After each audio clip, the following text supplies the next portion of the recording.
capítulo 15, versículo 8, é uma palavra um pouco pesada, um pouco dura de Jesus, mas que a gente vai ver aqui algo que realmente falará aos nossos corações. Mateus, capítulo 15, versículo 8, e o tema do nosso estudo é: minha vida deve ser uma fonte de adoração. E Mateus 15, 8 diz assim: este povo honra-me com os lábios, mas o seu coração está longe de mim. Que essa palavra, ainda que tenha começado dura, pesada, fale aos nossos corações, que abençoe as nossas vidas, em nome de Jesus. Vamos orar ao Senhor. Pai, gratos a Ti somos pela Tua palavra, pela Tua voz, pela Tua revelação. Eu grato a Ti sou, porque mais uma vez Tu confias a mim este altar para poder trazer a Tua palavra. E que responsabilidade!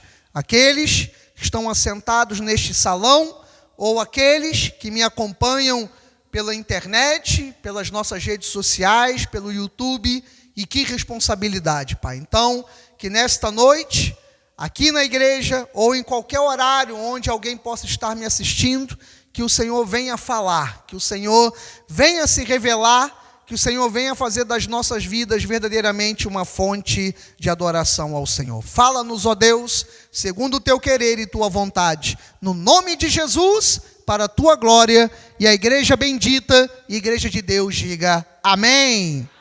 Graças a Deus. Meus amados irmãos, nação santa, povo de propriedade exclusiva de Cristo Jesus. Nesta noite, eu quero trazer uma mensagem, como já disse por 3 vezes e agora a quarta, uma mensagem pastoral, mas também uma mensagem de reflexão. Porque se hoje é o último dia do mês de novembro, e daqui a algumas horas nós começamos dezembro, e aí vem aquela ideia mesmo do final de ano, né? Então quando a gente fala a palavra dezembro, nossa, né, é o final do ano, já vamos começar a pensar do Natal aqui na igreja, do Natal entre as nossas famílias, né, já pensando no início do ano que se aproxima, enfim, a receber o 13º, para quem não vai receber, ou para quem já recebeu a primeira parcela, enfim, né, os desafios de final de ano, a arrumação da casa, né, a pequena obra dentro de casa, aquilo que a gente começa a preparar, porque quando fala de um novo ano, significa que um novo ciclo está chegando. Mas para chegar a um novo ciclo, há uma fase dos treinadores, há uma frase dos coaches, que eles dizem e que não deixa de ter um fundo de verdade. Não adianta a gente querer novidade se as nossas práticas são velhas. Se aquilo que a gente quer de novo não acontece, porque o que nós fazemos são as coisas antigas, né? Os vícios, os erros, a gente não consegue mudar a maneira de falar, a maneira de pensar, a nossa postura dentro de casa, a nossa postura no trabalho, né? Então, se você espera algo novo, mas as tuas práticas são as mesmas, não vai ter mudança nenhuma. Então eu poderia chegar aqui hoje para tentar encorajar a igreja, para tentar levantar cada um de nós aqui, começar a botar versículos de bênção, de vitória, e você levantar a mão e dizer: glória a Deus, amém, recebo, pastor, é isso mesmo que eu quero. Eu poderia fazer isso, mas antes de fazermos isso na reta final de dezembro, eu preciso dizer para você que há um processo. Há um processo para que então as coisas realmente que nós queremos, elas aconteçam e se manifestem. Não vão surgir da noite para o dia. Nós precisamos olhar para 2026, sim, mas nós precisamos entender o processo de Deus nesses próximos 31 dias do mês de dezembro. E não vai adiantar eu pregar vitória sem que nós venhamos preparar as nossas vidas para recebermos essa vitória.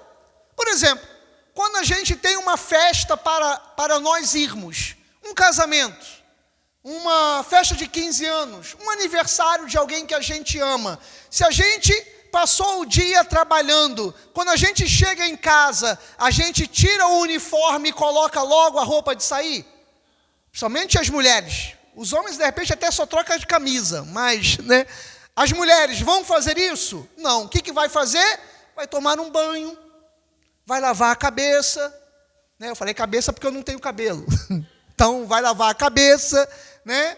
Para quem tem, vai lavar os cabelos, né? Nós, homens, devemos fazer a barba, porque vamos para um compromisso. As mulheres vão arrumar o cabelo, vão se maquiar, vão colocar um bom perfume e vão colocar a roupa apropriada para a festa. Por quê? Porque antes da gente ir para o compromisso, nós temos o processo de nos arrumarmos. Nós temos o processo para nos prepararmos. E quando a gente fala de vitória na Bíblia, é a mesma coisa. Gente, não adianta. Se você tem ouvido algum pregador na internet, sem ser o seu pastor, e eu não tenho essa coisa de só pode ouvir a mim, não. Se o pastor tem uma palavra de Deus, bíblica, uma palavra que vem do altar, claro que você pode ouvir, como eu também ouço, né? Mas você tem que julgar antes, reter o que é bom e jogar fora aquilo que não é. Mas se você ouve, de repente, algum pregador que faz ou fala da palavra da vitória como se fosse a roçar a lâmpada do gênio, e sai ali o gênio, sai Jesus e te oferece 3 desejos, está errado. Não é assim que acontece. Não é dessa maneira. E tanto que a gente vê lá na primeira página da Bíblia. Eu já fiz essa pergunta aqui em algum culto no passado. Se Deus quisesse criar o universo, o mundo, a terra, o homem, a mulher, se ele quisesse criar tudo de uma única vez, ele poderia ter criado, gente? Poderia ou não poderia, irmã Deise? Poderia. E ele precisaria falar alguma coisa? Não. Ele poderia fazer ali, não pensar, não piscar de olhos, ele poderia fazer. Mas a Bíblia diz, a minha e a sua, que ele levou quantos dias para fazer tudo? 6 dias. Mas se ele quisesse fazer tudo de uma única vez, num estalar de dedos, ele teria feito. Mas ele levou 6 dias. Por que ele levou os 6 dias? Para mostrar que em tudo há um processo, há um tempo. É verdade, há um tempo. Em tudo há um processo. Então, se nós queremos, nesses 31 dias, vermos a glória de Deus, nós precisamos, então, entender quais são os processos de Deus. E uma das coisas, às vezes, que a gente esquece, devido à nossa correria do dia a dia, é que por mais que você seja uma dona de casa, por mais que você seja um senhor aposentado, por mais que você seja um servidor, uma servidora pública, por mais que você seja um estudante, por mais que você seja uma nutricionista, um taxista, por mais que você seja um motorista de Uber, seja o que você for, um pastor, o que quer que você seja, um estudante, uma estudante, o que quer que você seja, antes de você ser isso que você é, ou eu ser o que eu sou, nós somos um povo formado para o louvor de Deus. Quando Deus formou o meu espírito e o teu espírito, Ele não nos formou para sermos um nutricionista, um estudante, um servidor público, um militar, um taxista, um pastor. Ele não nos formou, gente. Você pode ir à Bíblia e você vai ver isso. A Bíblia diz que Ele formou a mim e você para sermos alguém para a sua glória e para o seu louvor. Se nós queremos um 2026 abençoado, e eu vou perguntar e você vai responder com força, quem quer um 26 abençoado, diga amém. Isso, se você quer, a gente precisa começar esse processo agora. A gente precisa voltar a entender que por mais que eu tenha a minha função profissional, a minha função social, a minha função familiar, eu sou alguém que nasci e fui formado para a glória de Deus. Se nós não fizermos isso, as coisas não vão andar. Eu já estou te dizendo. Porque você veja aqui que esse pessoal para quem Jesus aqui ele falou, Jesus falou para religiosos, para os anciãos, para os fariseus, para os saduceus. Jesus, ele foi duro ali com aqueles religiosos. E ele virou para eles e disse: este povo honra-me com os lábios, mas o seu coração está longe de mim. Somente aqueles aqui que têm mais idade que eu, que são mais experientes na vida do que eu, com seus cabelos brancos de experiência. Você pode ver, durante a sua caminhada com Cristo, você viu tanta igreja na nossa cidade ou no nosso país como você vê hoje? Você viu tanta igreja como a gente vê hoje? Não, né, irmão Célio? Não vê. Na sua caminhada de Arraial do Cabo para cá, imagina lá perto da sua casa mesmo, lá no bairro que eu conheço, onde o irmão mora, para cá, quantas igrejas o irmão Célio passa da sua casa para cá, a irmã Deise, os demais, irmão Ailson, quantos? Quando a gente voltar agora para casa, quantas igrejas a gente vê? Quantas? Na minha rua tem igreja. A minha rua é uma rua de 300 metros, tem igreja, pertinho da minha casa. Na minha casa eu escuto o culto, gente. Eu escuto o culto. Então, quantas igrejas nós hoje temos? Isso significa espiritualidade? Significa, gente? Não significa espiritualidade. Porque Jesus, ele falou isso há 2000 anos atrás. Grande parte do povo honra-me com os lábios, mas o coração está longe. Então, ontem, quando eu preparava essa mensagem, Deus colocou isso no meu coração que me trouxe ali um constrangimento. A mim, tá? A mim. Quando essa pergunta veio à minha alma e ao meu coração: Marcelo, você tem sido um verdadeiro adorador? Perguntando a mim mesmo. Você tem sido um verdadeiro adorador? A minha entrega tem sido total a Deus? Porque quando a gente fala de entrega total, a gente fala de santidade, a gente fala de fé, a gente fala de vida na igreja, de vir aos cultos, a gente fala de oração, a gente fala de leitura da palavra.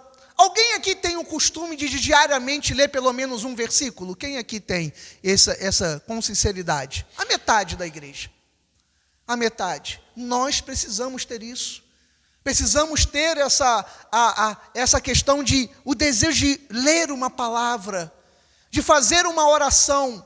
Pode ter a oração do apóstolo Paulo aos Tessalonicenses, a oração sem cessar, que é aquela que você fala com Deus em algum momento do seu dia, em que você fala: Senhor, me ajuda. Isso é uma oração. Senhor, tu estás vendo. Isso é uma oração. Mas a gente precisa ter um período, irmão Wilson, de oração mesmo. Que ainda que seja sentado lá na sua cama à noite ou de manhã, quando você levanta, e ali você sentar e você falar, você expressar com Deus, aquela conversa, aquele bate-papo com Deus. Então, um adorador, ele tem umas atitudes que a maioria das pessoas não tem, mesmo entre aqueles que são salvos. Eu não estou dizendo a você que não levantou a mão e que disse assim para mim: pastor, realmente diariamente eu não leio um versículo. Não estou dizendo com isso que você não seja salvo. Eu estou dizendo que um verdadeiro adorador, ele tem atitudes diferentes dos comuns. Diferente dos comuns. Então, por isso que o Senhor, ele falou que ele procurava um verdadeiro adorador. Lembra quando Jesus falou em João 4, ali 23, 24, ele falou que procurava os verdadeiros adoradores. E quem são os verdadeiros adoradores? Aqueles que o adoram não apenas com os lábios. Porque ser crente cristão com os lábios é fácil. Nós precisamos ser crentes e cristãos com a nossa atitude. E as nossas atitudes, elas, repito, elas têm que ser diferentes daqueles que estão no mundo, amados. Senão nós não somos cristãos. Por isso que o povo no passado, eles eram mortos. Porque eles eram diferentes. E hoje, quando a gente olha para o nosso proceder, para as nossas palavras, pela a nossa reação ao pecado, a nossa reação nas situações, nas circunstâncias, a nossa reação é a mesma de quem está no mundo? Se é assim, nós não somos adoradores. Então, se nós queremos um 2026 diferente de como foi 2025 para alguns de nós, nós precisamos mudar o nosso proceder. Precisamos mudar a nossa atitude. Eu vou dizer uma coisa para você: o mundo ele nunca chega de uma forma, estúpida sobre nós. O pecado, as coisas dentro da igreja, ele nunca chega assim se mostrando como é. Ele sempre vem devagar. Ele sempre vem devagar. Por exemplo, quando a gente pensa de uma enfermidade, qual é a enfermidade que nós mais tememos, que não gostamos nem de falar? Você lembra? Qual é a enfermidade? É o câncer. O câncer começa, Josimar, de um dia para a noite? Ele leva quanto tempo? Anos. Ele leva anos. E quando a pessoa vai descobrir, irmãos, muitas vezes já não tem mais o que fazer. Por quê? Porque ele não dava sinais, ele não dava sintomas. Agora, quem é que descobre um câncer no início? Tem possibilidade de cura? Tem ou não tem, gente? De quase 100%, irmão Célio. De quase 100%. Sabe por quê? Porque você, antes dele se manifestar, você estava atento.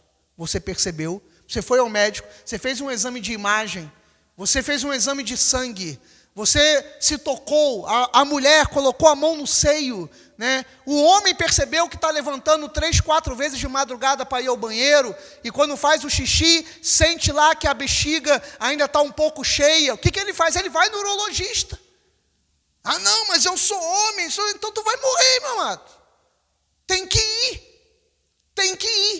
Então, percebeu ali o sintoma, você vai se cuidar, você vai se tratar.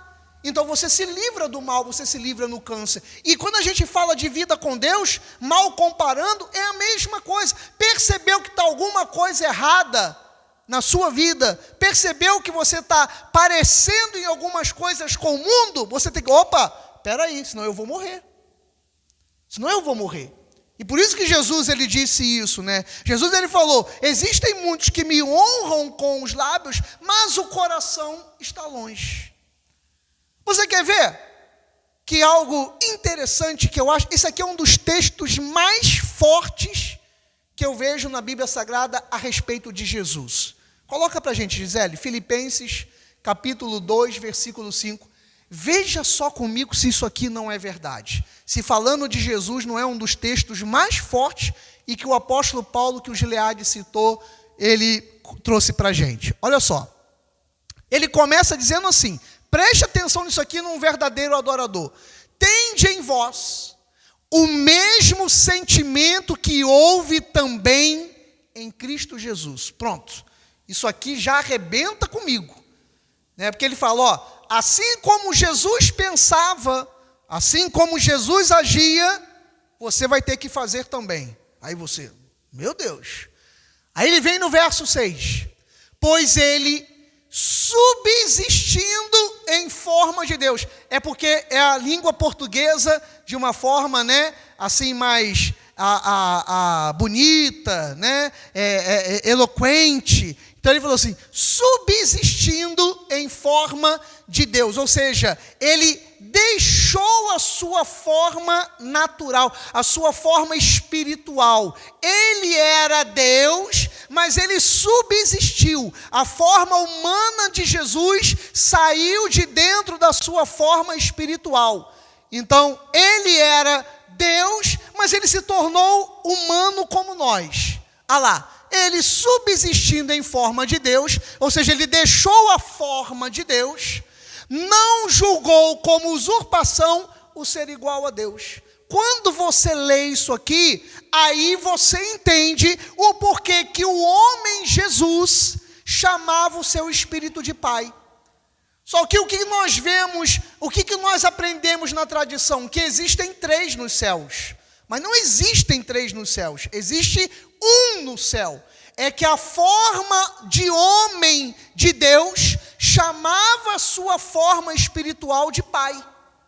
Então, a gente imaginava, que lá tinham 3 nos céus. Não tem.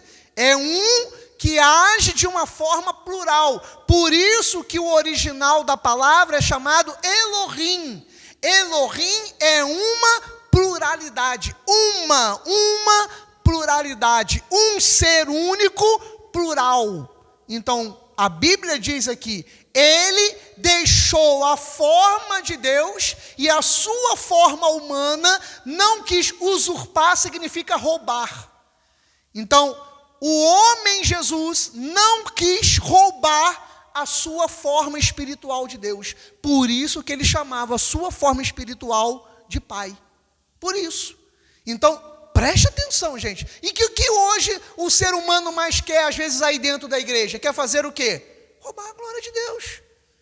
Né? É o pregador, é o super pregador, é o super cantor, é o super ungido, é todo mundo subindo. Se tem um monte de diácono, agora tem que ter um único presbítero. Se todo mundo é presbítero, tem que ter um pastor. Se todo mundo é pastor, eu tenho que ser um bispo. Se todo mundo é bispo, eu tenho que ser apóstolo. Se todo mundo é apóstolo, alguém agora tem que ser o vice-deus, o semideus, e assim vai subindo, né? Enquanto que na Bíblia diz exatamente o contrário. Jesus, ele sendo Deus, ele veio ser homem e ele falou, a minha forma humana, eu vou chamar o meu espírito de Pai. Então ele não quis ser o igual a Deus. Versículo 7.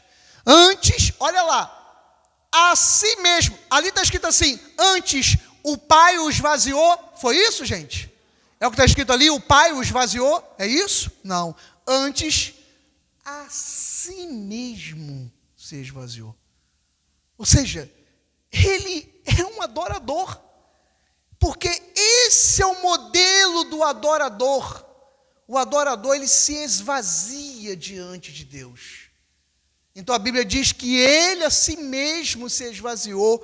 Ele não é servo, como o testemunho de Jeová fala. Quando o testemunho de Jeová bate domingo de manhã lá na tua porta, ele fala, eu vim falar de Jeová, esquece Jesus, porque Jesus é o servo de Jeová. Não, Filipenses fala que ele se esvaziou, ele assumiu a forma de servo, tornando-se em semelhança de homens e reconhecido em figura humana. Ele não é humano, ele foi reconhecido em figura humana como carne entre nós, mas ele se esvaziou.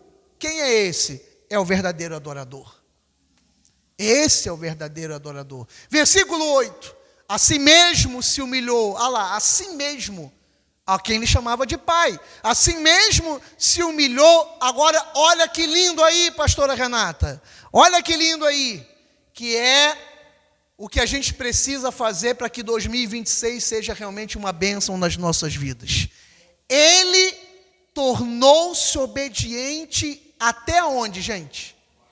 Até a morte, e uma morte qualquer? Morte de cruz. E aqui, mano?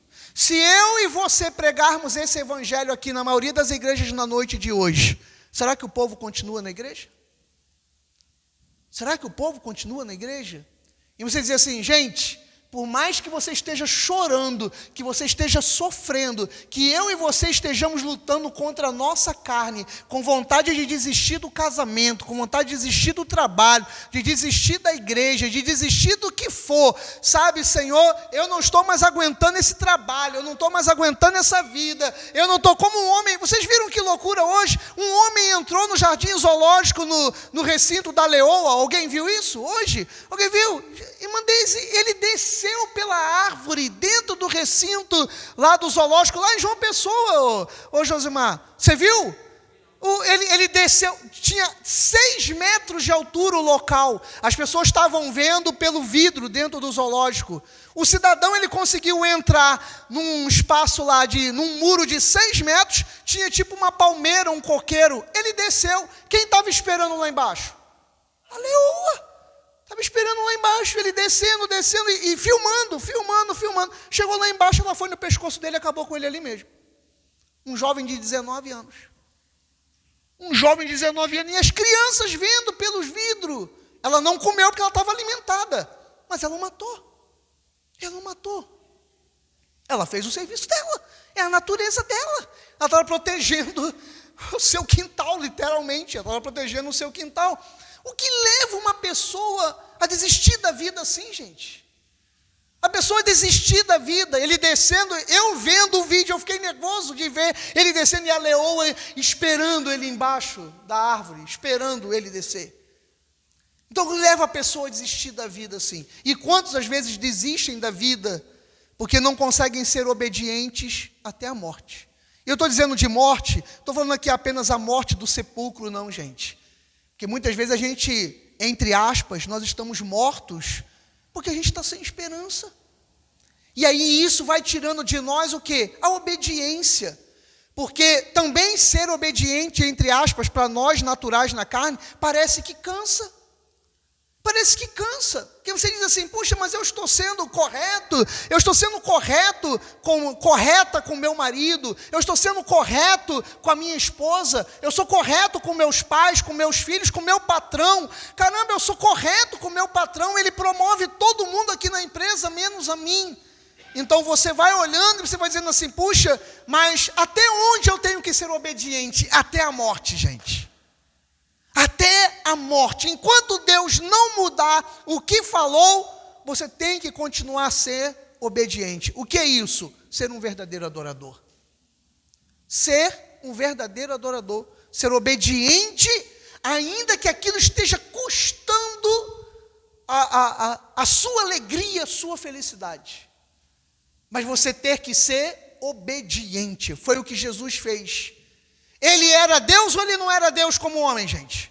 Era. Ele precisava passar pela cruz? Se ele quisesse mesmo, ele precisava? Nada, gente. Você imagina um ser humano batendo na cara de Deus? Um ser humano, aqueles soldados romanos, governador Pilatos, seja lá que for, batendo na cara de Deus. Ele não precisaria passar por aquilo. Mas ele passou, porque para chegar à ressurreição, ele precisava se esvaziar.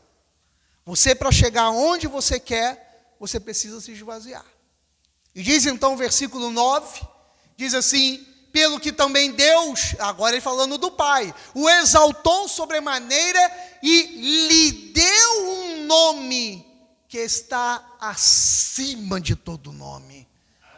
Olha só, diácono Marcelo Matos, o que levou à obediência de Jesus. Você no passado falava, em nome de Jeová, não acontecia nada. Você falava, em nome do Deus de Israel, não acontecia nada. Mas depois da obediência de Jesus Cristo na cruz, quando você chega para alguém que está endemoniado e você fala, em nome de Jesus Cristo Nazareno, sai, o demônio sai na mesma hora.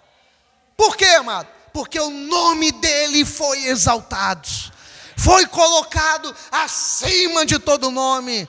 Até o inferno treme quando se fala o nome de Jesus Cristo, o nome de Yeshua HaMashiach. Quando você fala o nome dele, o inferno treme, porque não há um nome maior do que o nome de Jesus Cristo. Mas o nome dele foi exaltado porque ele foi obediente, obediente até a morte. Até aquilo que está custando então a tua alegria, mas você tem que continuar sendo fiel, para que Deus exalte o seu nome. É verdade. Que isso, pastor? Mas não é para exaltar o meu nome, é o nome dele. Sim, o nome dele vai ser louvado, mas a Bíblia diz que aquele que é humilhado, ele vai ser o quê? Então é a palavra, irmã Deise, não tem jeito. Não tem jeito. Então ele fala lá, para que Deus o exaltou sobremaneira e lhe deu um nome que está acima de todo nome. Verso 10, para que ao nome de Jesus se dobre todo o joelho, nos céus, na terra, olha lá, e debaixo da terra. E o versículo 11, e toda língua confesse, aleluia, que Jesus Cristo é o Senhor, para a glória de Deus Pai. Amém. Para que se confesse que Jesus Cristo é o Senhor, para a glória de Deus Pai. E nesta noite, onde é que você quer colocar a sua força? A força, de repente, na sua questão humana, da sua carne? Não. Você vai ter que botar a sua força na fé, a sua força na obediência. 2026 vai ser um ano que nós vamos ver grandes coisas de Deus. mas tudo vai começar na obediência. Onde, Gisele, para a gente terminar, Atos, capítulo 16, versículo 19. Nós vamos ver aqui, e talvez você se identifique, como eu também em alguns momentos me identifico com essa passagem aqui. Quando eu comecei a pregar, essa aqui era uma das passagens que eu mais pregava nas igrejas. Inclusive, na sede do ministério de onde nós fomos, lá do Rio de Janeiro, quando eu preguei lá a primeira vez, eu preguei essa passagem aqui, que era uma das que eu mais gostava de pregar, vendo a luta de Paulo e Silas em se manterem verdadeiros adoradores, mesmo no açoite, mesmo no castigo. E para terminar, a gente diz assim, ó, vendo assim, ó o que diz a palavra. Vendo os seus senhores que se lhe desfizeram a esperança de lucro, agarrando em Paulo e Silas, os arrastaram para a praça, a presença das autoridades. Então, era aquela justiça como a gente vê hoje, irmão Sérgio, aquela justiça, a justiça que a gente vê hoje, a justiça da democracia, né? A democracia. Então, foi isso aqui que eles fizeram, a mesma coisa. Vindo que aqueles dois cidadãos ali estavam tirando-lhe os lucros, o que eles fizeram? Levaram a justiça da democracia. Agarrando em Paulo e Silas, o arrastaram para a praça, olha lá, a presença dos juízes, a presença das autoridades. Eles não tinham crime nenhum, eles apenas pregavam a palavra, a verdade, e aquilo acabava com o lucro dos bandidos do governo.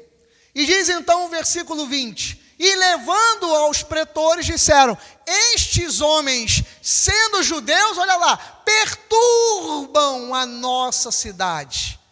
Eles estão atrapalhando os nossos negócios no meio da religião, no meio do governo. Eles estão atrapalhando os nossos negócios. Aí, eles atrapalham a democracia da nossa cidade. Eles perturbam a nossa cidade. Paulo e Silas. Aí diz o 21, propagando costumes que não podemos receber e nem praticar, porque nós somos romanos. Eles estavam pregando o evangelho ali no Império Romano, estavam pregando o Evangelho, estavam indo contra Roma, né, contra o sistema. E diz então o versículo 22, levantou-se a multidão unida contra eles, e os pretores, rasgando-lhe as vestes, mandaram açoitá-los com varas. Rasgaram a roupa de Paulo e Silas no meio da praça Porto Rocha, com uma multidão à volta, colocaram eles ou numa pedra ou no tronco e nus, lhe deram um monte de açoite. E todo mundo vendo. E diz então o versículo 23, e depois de lhes darem muitos açoites, os lançaram no cárcere. Esse cárcere aqui não era uma cadeia comum, a cadeia normal em cima, era como se fosse uma solitária, mas ela era na parte profunda da prisão, ela era no subsolo da prisão, e quando chovia, essa prisão enchia de água.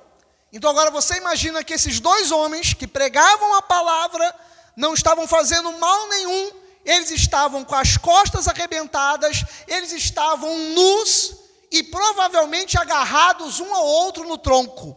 Então havia um tronco e os dois lá na prisão, amarrados um ao outro, com aquelas bolas nas pernas, algemados, dois homens encostando o corpo um no outro, nus. Olha que humilhação. Dois homens agarrados de frente, amarrados, machucados, nus, um encostando o corpo no outro. A humilhação.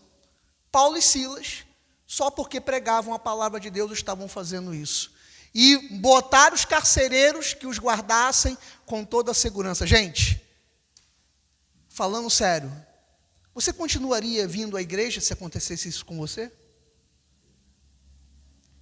Falando sério mesmo, Deise? Eu também acho que não. Pensa agora, para a gente estar hoje aqui dentro dessa igreja, eles passaram por isso. Quantas coisas nos tira da igreja? Quantas coisas nos fazem não orar mais? Quantas coisas nos fazem deixar o dízimo? Quantas coisas nos fazem não vir à igreja? Hoje, para eu e você estarmos aqui dentro dessa igreja, esses dois homens passaram por isso. Eles, simplesmente por serem crentes, repito, estavam todos arrebentados nas costas, estavam amarrados o corpo um do outro, nus, machucados, acabados como homens, como pessoas e como crentes. E às vezes eu e você estamos reclamando da vida, pelo que nós estamos passando. E olha eles. E os carcereiros estavam na porta da cadeia. Eles eram muito perigosos, gente. Estavam guardando eles com toda a segurança. Diz então o versículo 24. Esse recebendo tal ordem, para o cárcere interior, que foi isso que eu falei para você, ele era embaixo, ele era dos piores marginais, eles eram das facções, eram os piores marginais, ficavam nessa cadeia aí, e eles dois foram levados e prenderam eles com os pés no tronco um ao outro. Versículo 25, por volta da meia-noite, meu Deus do céu. Caramba, por volta da meia-noite, gente. Tu imagina a dor desses homens. Você imagina a vergonha, um nu encostado no outro. Por volta da meia-noite, eles poderiam estar dizendo: Paulo, o que nós fizemos? Para que a gente foi para essa igreja? Para que a gente foi ser crente? Para que a gente foi falar desse Nazareno? Para que a gente foi fazer isso? Olha onde é que nós estamos. Olha o que a gente está passando. Olha o que a gente está vivendo por causa dele. Olha o que a gente está passando. A Bíblia diz que meia-noite, Paulo e Silas, todos arrebentados, oravam e cantavam louvores a Deus. Oravam e cantavam louvores a Deus. E os demais companheiros, os faccionados na prisão, o que eles faziam? Estavam escutando. Deviam estar pensando: esses crentes são malucos, cara. Os caras estão ali todos. Nós somos bandidos mesmo, somos da facção. Mas esses dois não são, não. Olha onde o que eles estão fazendo. Eles estão orando e cantando louvores a Deus. Sabe o que acontece com um adorador depois da dor, depois da humilhação, depois de tudo que passou, da dificuldade? Se você continua orando e cantando louvores a Deus, se você não muda a sua confissão e o seu louvor, como eu também não vou mudar a minha oração e minha confissão, como você também não vai mudar a sua oração e sua confissão, mesmo que você esteja sendo humilhado, machucado, massacrado, mas eu e você, nós não mudamos o nosso louvor e não mudamos a nossa oração. O que acontece, pastor Marcelo, com um verdadeiro adorador, para terminar? Verso 26, de repente, meu Deus, olha aí, pastora Renata, de repente, sobreveio, o que aconteceu? O que aconteceu, Marcelo? Às vezes, quando a gente vem alguma coisa ruim para nós, o que a gente... Porque, olha só, irmã, você já imagina, os caras estavam arrebentados, com as costas em carne viva, estavam encostando o bilunguinho um no outro, estavam com as bolas de bronze, de ferro nas pernas, estavam algemados, com pingos de urina na cabeça de cima da prisão superior, estavam ali no mau cheiro, estavam sendo envergonhados. O que faltava acontecer na vida desses caras? Um terremoto. Só faltava agora um terremoto, Marcelo. Só que esse terremoto não veio para matá-los. Esse terremoto veio para libertá-los. Então a Bíblia diz que de repente veio um terremoto que sacudiu os alicerces da prisão, que abriram-se todas as portas e soltaram-se as cadeias de todos. Gente, eu não sei o que você está esperando de Deus, mas seja no meio da prisão, seja no meio das bolas de ferro, seja no meio do açoite, seja no meio da nudez, seja no meio da dor nas costas e até no meio do terremoto, continue adorando a Deus. Empreste a tua boca para o louvor da glória de Deus. Empreste tua vida para o louvor da glória de Deus. Você foi formado para o louvor da glória de Deus. E viva dessa forma para que 2026 seja uma bênção e verdadeiramente seja o melhor ano das nossas vidas. Não mude a sua confissão, independentemente do que você esteja passando, porque o nosso Deus é fiel. Você crê nisso? Eu também creio. Assim seja, assim disse o nosso Deus. Louve a Ele com alegria.